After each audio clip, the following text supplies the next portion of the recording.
ಮೂಡಾ ನಿವೇಶನ ವಾಪಸ್ ಬಗ್ಗೆ ಸಿಎಂ ಪತ್ನಿ ಪತ್ರ ವಿಚಾರ ಸಂಬಂಧಪಟ್ಟಂತೆ ಸೈಟ್ ವಾಪಸ್ ಕೊಟ್ಟಿರುವುದು ಪೊಲಿಟಿಕಲ್ ಡ್ರಾಮಾ ಅಂತ ಬಿವೈ ವಿಜೇಂದ್ರ ಅವರು ಕಿಡಿಕಾರಿದ್ದಾರೆ. ಸಿಎಂ ಸಿದ್ದರಾಮಯ್ಯ ತಮ್ಮ ಭಂಡತನವನ್ನ ಬಿಡಬೇಕು. ಈಗ ಅವರು ಆರೋಪಿ ಸ್ಥಾನದಲ್ಲಿ ನಿಂತಿದ್ದಾರೆ.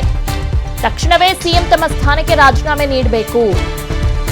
ಅಧಿವೇಶನದಲ್ಲಿ ಚರ್ಚೆ ಮಾಡದಂತೆ ಆಯೋಗ ರಚಿಸಿದರು.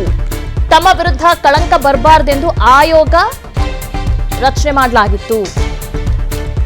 ಹೀಗಾಗಿ ಏನೇ ಆದ್ರೂ ಕೂಡ ಸಿಎಂ ಆರೋಪಿ ಸ್ಥಾನದಲ್ಲೇ ಇದ್ದಾರೆ. ಹೀಗಾಗಿ ಇದ್ರ ಬಗ್ಗೆ ಟೀಕೆ ಮಾಡಿದ್ದಾರೆ ಬಿವೈ. ಸೈಟ್ ವಾಪಸ್ ಕೊಟ್ಟಿರೋದು ಪೊಲಿಟಿಕಲ್ ಡ್ರಾಮಾ ಅಂತ ಹೇಳಿದ್ದಾರೆ. ನನಗೆಲ್ಲೋ ಒಂದ್ ಕಡೆ ಅನ್ನಿಸ್ತಾ ಇದೆ, ಮುಖ್ಯಮಂತ್ರಿಗಳು ಸಿದ್ದರಾಮಯ್ಯನವರು ಏನು ತಪ್ಪೇ ಮಾಡಿಲ್ಲ ಅಂತೇಳಿ ರಾಜ್ಯದ ಜನತೆ ಮುಂದೆ ಹೇಳ್ತಾ ಇದ್ರು. ಯಾವ ಮುಖ್ಯಮಂತ್ರಿಗಳು ಸಿದ್ದರಾಮಯ್ಯನವರು ರಾಜ್ಯಪಾಲರು ದೆಹಲಿಯ ಕೈಬೊಂಬೆ ಆಗಿ ವರ್ತನೆ ಮಾಡ್ತಾ ಇದ್ದಾರೆ ಅನ್ನುವ ಆರೋಪವನ್ನ ರಾಜ್ಯಪಾಲರ ಮೇಲೆ ಮಾಡ್ತಾ ಇದ್ರು.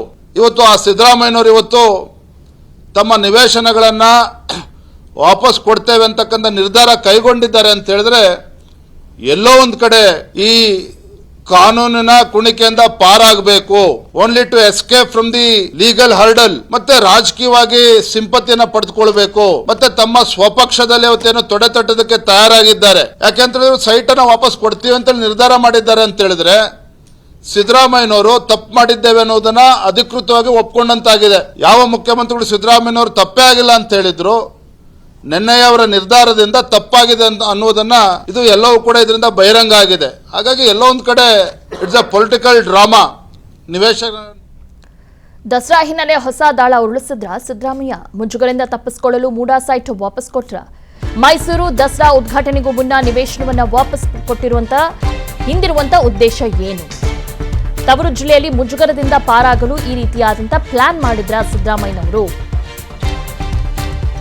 ಈಗ ನಿವೇಶನವನ್ನ ವಾಪಸ್ ಕೊಟ್ಟಿರೋದ್ರಿಂದ ಆರೋಪ ಮುಕ್ತರಾಗ್ತಾರ? ಸೈಟ್ ನೀಡದೆ ಹೋದರೆ ವಿಪಕ್ಷಗಳಿಂದ ಭಾರಿ ಪ್ರತಿಭಟನೆ ನಡೆಯುವ ಸಾಧ್ಯತೆ ಇತ್ತು. ಸಿಎಂಗೆ ಮುಖಭಂಗ ಮಾಡಲು ಬಿಜೆಪಿ ಪ್ಲಾನ್ ಮಾಡಿತ್ತಂತೆ. ನಾಳೆಯಿಂದ 2 ದಿನ ಸಿದ್ದರಾಮಯ್ಯ ಮೈಸೂರು ಜಿಲ್ಲೆಯ ಪ್ರವಾಸ ಕೈಗೊಂಡಿದ್ರು. ಹೀಗಾಗಿ ಅಕ್ಟೋಬರ್ 3ರಂದು ಮೈಸೂರು ದಸರಾ ಉದ್ಘಾಟನೆ ಹಿನ್ನೆಲೆ ದಸರಾ ಉದ್ಘಾಟನೆ ಮುನ್ನವೇ ಪತ್ನಿಯಿಂದ ಸೈಟ್ ವಾಪಸ್ ಪಡ್ಕೊಂಡಿದ್ದ. ಈಗಾಗಲೇ ವಿಪಕ್ಷಗಳ ಹೋರಾಟದ ತೀವ್ರತೆ ಕಡಿಮೆ ಮಾಡಲು ಈ ಒಂದು ಪ್ಲಾನ್ ಮಾಡ್ಕೊಂಡ್ರ ಸಿಎಂ ಸಿದ್ದರಾಮಯ್ಯ. ಸೈಟ್ ವಾಪಸ್ ಜೊತೆಗೆ ಜನರ ಸಿಂಪತಿಗೂ ಕೂಡ ಸಿಎಂ ಪ್ಲಾನ್ ಅನ್ನ ರೂಪಿಸಿದ್ರ. ಈ ಒಂದು ಆಯಾಮಗಳಲ್ಲಿ ಈಗ ಸಾಕಷ್ಟು ಒಂದು ಚರ್ಚೆ ಆಗ್ತಾ ಇದೆ. ಈಗ ವಿರೋಧ ಪಕ್ಷದವರು ಹೇಳ್ತಾ ಇದ್ದಾರೆ ಇದೊಂದು ಪೊಲಿಟಿಕಲ್ ಡ್ರಾಮಾ ಅಂತ. ಇನ್ನೊಂದು ಕಡೆ ಇದ್ರ ಹಿಂದಿರುವಂತ ಲೆಕ್ಕಾಚಾರ ಏನು?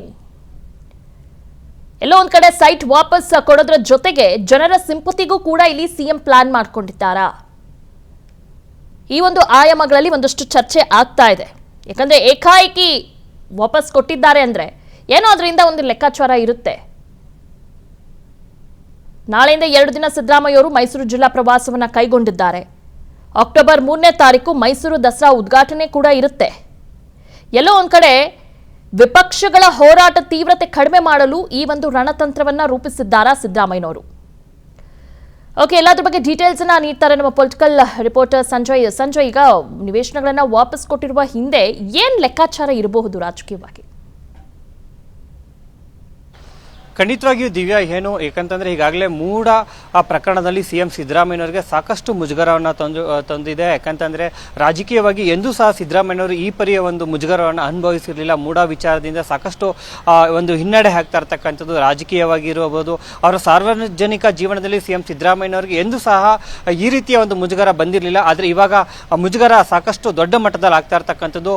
ಸಿಎಂ ಸಿದ್ದರಾಮಯ್ಯನವರ ಒಂದು ರಾಜೀನಾಮೆಗೆ ಒತ್ತಾಯವನ್ನು ಮಾಡ್ತಾ ಇರ್ತಕ್ಕಂಥದ್ದು ವಿಪಕ್ಷಗಳು. ಇದು ಸಾರ್ವಜನಿಕ ವಲಯದಲ್ಲೂ ಸಹ ಸಾಕಷ್ಟು ದೊಡ್ಡ ಮಟ್ಟದಲ್ಲಿ ಚರ್ಚೆ ಆಗ್ತದೆ. ಇಂಥ ಒಂದು ಸಂದರ್ಭದಲ್ಲಿ ಸಿಎಂ ಸಿದ್ದರಾಮಯ್ಯನವರು ದಸರಾ ಉದ್ಘಾಟನೆಗೆ ಹೋಗಬೇಕಾಗಿರ್ತಕ್ಕಂಥದ್ದು, ಜೊತೆಗೆ ಮೈಸೂರು ಸಿಎಂ ಸಿದ್ದರಾಮಯ್ಯನವರ ತವರು ಜಿಲ್ಲೆ ಆಗಿರ್ತಕ್ಕಂಥದ್ದು. ಒಂದು ಆರೋಪವನ್ನು ಹೊತ್ಕೊಂಡು ಮೈಸೂರು ಜಿಲ್ಲೆಯಲ್ಲಿಯೇ ಬಂದಿರತಕ್ಕಂಥ ಆರೋಪ, ಅದೇ ಆರೋಪವನ್ನು ಹೊತ್ಕೊಂಡೋಗಿ ಮೈಸೂರು ದಸರಾ ಉದ್ಘಾಟನೆ ಮಾಡತಕ್ಕಂಥದ್ದು ಎಷ್ಟರ ಮಟ್ಟಿಗೆ ಸರಿ? ಇದರಿಂದ ತೀವ್ರ ಮುಜುಗರಕ್ಕೆ ಸಿಎಂ ಸಿದ್ದರಾಮಯ್ಯನವರು ಒಳಗಾಗ್ತಾ ಇದ್ರು.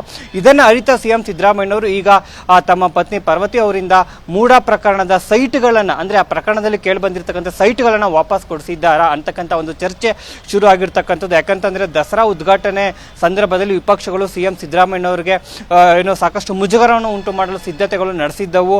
ಅಂದರೆ ಪ್ರೆಸ್ ಮೀಟ್ಗಳು ಮಾಡೋದಿರ್ಬೋದು, ಪ್ರತಿಭಟನೆಗಳನ್ನು ನಡೆಸೋದಿರ್ತಕ್ಕಂಥದ್ದು, ಈ ರೀತಿಯ ಒಂದಷ್ಟು ಸಿದ್ಧತೆಗಳನ್ನು ವಿಪಕ್ಷಗಳು ಮಾಡ್ಕೊಂಡಿದ್ರು. ಜೊತೆಗೆ ಏನಂತಂದರೆ ಮೈಸೂರು ದಸರಾ ಉದ್ಘಾಟನೆ ವೇಳೆ ಸಾರ್ವಜನಿಕವಾಗಿ ಚರ್ಚೆ ಆಗ್ತಾ ಇರ್ತಕ್ಕಂಥ ಈ ಮೂಢ ಪ್ರಕರಣ ಸಹಜವಾಗಿಯೇ ಒಂದಷ್ಟು ಮುಜುಗರವನ್ನು CM ಸಿದ್ದರಾಮಯ್ಯನವರಿಗೆ ತಂದೊಡ್ಡುತ್ತೆ. ಇಂಥ ಒಂದು ಸಂದರ್ಭದಲ್ಲಿ ಒಂದು ಭಾವನಾತ್ಮಕವಾಗಿ CM ಸಿದ್ದರಾಮಯ್ಯನವರಿಗೆ ಮುಜುಗರ ಉಂಟಾಗುತ್ತೆ. ರಾಜಕೀಯವಾಗಿಯೂ ಸಹ ಒಂದಷ್ಟು ಸಮಸ್ಯೆಗಳು ಎದುರಾಗ್ತವೆ. ಜೊತೆಗೆ ಮೈಸೂರು ಅಂತಕ್ಕಂಥದ್ದು CM ಸಿದ್ದರಾಮಯ್ಯನವರ ತವರು ಜಿಲ್ಲೆಯಲ್ಲೇ ಈ ರೀತಿಯ ಮುಜುಗರ ಆಗೋದನ್ನು ತಪ್ಪಿಸ್ಬೇಕಂತಂದ್ರೆ ನಾನು ಈಗಾಗಲೇ ಸೈಟನ್ನು ವಾಪಸ್ ಕೊಟ್ಟಿದ್ದೀನಿ, ನಾನು ಎಂದೂ ಸಹ ಸೈಟ್ಗೆ ಆಸೆ ಪಟ್ಟಿಲ್ಲ, ಇದೆಲ್ಲವೂ ರಾಜಕೀಯ ಷಡ್ಯಂತ್ರ ನಡೀತಾ ಇರ್ತಕ್ಕಂಥದ್ದು. ಈ ಮುಖಾಂತರವಾಗಿ CM ಸಿದ್ದರಾಮಯ್ಯನವರು ತವರು ಜಿಲ್ಲೆಯ ಜನರ ಸಿಂಪತಿಯನ್ನು ಗಳಿಸಲಿಕ್ಕೆ ಮುಂದಾಗಿದ್ರ ಅಂತಕ್ಕಂಥ ಒಂದು ಪ್ರಶ್ನೆ ಉದ್ಭವ ಆಗುತ್ತೆ. ಜೊತೆಗೆ ಮೂಢ ಪ್ರಕರಣ ಈಗಾಗಲೇ ದೊಡ್ಡ ಮಟ್ಟದಲ್ಲಿ ಚರ್ಚೆ ಆಗ್ತಾ ಇರ್ತಕ್ಕಂಥದ್ದು. ಮುಂದೊಂದು ದಿನ CM ಸಿದ್ದರಾಮಯ್ಯನವರ ಒಂದು CM ಸ್ಥಾನಕ್ಕೆ ಕೂತು ತಂದ್ರೂ ಸಹ ಈ ಮೂಢ ಪ್ರಕರಣ ಅಚ್ಚರಿ ಇಲ್ಲ. ಇಂಥ ಒಂದು ಸಂದರ್ಭದಲ್ಲಿ ಸೇಫ್ ಆಗಿರಬೇಕು, ಮುಂದಾಗತಕ್ಕಂಥ ಅನಾಹುತಗಳನ್ನು ಸಾಧ್ಯವಾದಷ್ಟು ಕಡಿಮೆ ಮಾಡ್ಕೊಳ್ತಾ ಹೋಗ್ಬೇಕು, ಸಮಸ್ಯೆಗಳು ಬರದಂತೆ ನೋಡ್ಕೊಳ್ಬೇಕಂತಂದ್ರೆ ಸೈಟ್ ವಾಪಸ್ ಮಾಡಿಸ್ತಕ್ಕಂಥದ್ದು ಬಹಳ ಒಂದು ಮುಂಜಾಗೃತ ನಡೆ ಅಂತ ಹೇಳ್ಬೋದು. ಈ ನಿಟ್ಟಿನಲ್ಲಿ CM ಸಿದ್ದರಾಮಯ್ಯನವರು ಮುಂಜಾಗ್ರತೆ ವಹಿಸಿ ಸೈಟ್ಗಳನ್ನು ವಾಪಸ್ ಕೊಡಿಸಿದರೆ ಮುಂದಾಗಬಹುದಾದಂಥ ಮುಜುಗರದಿಂದ ತಪ್ಪಿಸ್ಕೊಳ್ಳೋಕ್ಕೂ ಸಹ CM ಸಿದ್ದರಾಮಯ್ಯ ಮುಂದಾಗಿರ್ತಕ್ಕಂಥದ್ದು. ದಿವ್ಯಾ, ಓಕೆ, ಥ್ಯಾಂಕ್ ಯು ತಮ್ಮೆಲ್ಲ ಡೀಟೇಲ್ಸ್ಗಾಗಿ.